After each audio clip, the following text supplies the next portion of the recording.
السلام علیکم ناظرین، کیسے ہیں آپ سب؟ امید ہے سب خیریت سے ہوں گے۔ آج کی اس ویڈیو میں ہم نئے سال کا پس منظر جاننے کی کوشش کریں گے اور یہ بھی جاننے کی کوشش کریں گے کہ نئے سال کا آغاز آخر محرم ہی سے کیوں ہوتا ہے۔ ناظرین محترم، اسلام کی آمد سے پہلے لوگوں میں تاریخ درج کرنے کا کوئی خاص رواج نہیں تھا۔ حضرت ابوبکر صدیق رضی اللہ تعالیٰ عنہ کو دور خلافت بھی بغیر کسی تعین کے گزر گیا۔ حضرت عمر رضی اللہ تعالیٰ عنہ کے دور خلافت میں الحمدللہ اسلام کا دائرہ بہت وسیع ہو گیا تھا، بہت سی فتوحات ہو رہی تھیں، بہت سے عمال اور گورنر کو خط لکھے جا رہے تھے۔ تو حضرت موسیٰ ابو اشعری رضی اللہ تعالیٰ عنہ نے امیر المومنین حضرت عمر فاروق رضی اللہ تعالیٰ عنہ کو خط لکھا اور فرمایا، امیر المومنین، ہمیں اس بات کی ضرورت محسوس ہوتی ہے کہ ہمیں کسی تاریخ کا تعین کر لینا چاہیے تاکہ ہم اپنے روانہ کیے جانے والے خطوط پر اس تاریخ کو درج کر دیں اور ہمیں اپنا ریکارڈ رکھنے میں آسانی ہو۔ امیر المومنین کو یہ بات پسند آئی اور لاجیکل لگی۔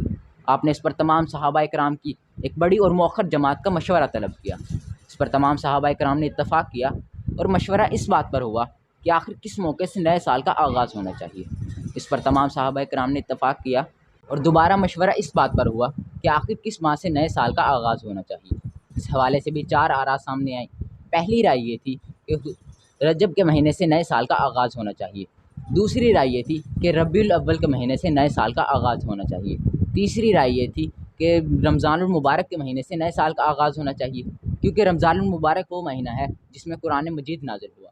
چوتھی رائے یہ تھی کہ محرم الحرام کے مہینے سے نئے سال کا آغاز ہونا چاہیے، کیونکہ محرم الحرام وہ مہینہ ہے جس میں حجاج کرام حج کر کے اپنے گھروں کو واپس لوٹ جاتے ہیں۔ حضرت عمر فاروق رضی اللہ تعالیٰ عنہ نے دوبارہ ان تمام آراء کا تجزیہ کیا اور محرم الحرام کو نئے سال کا آغاز والا ماہ قرار دیا۔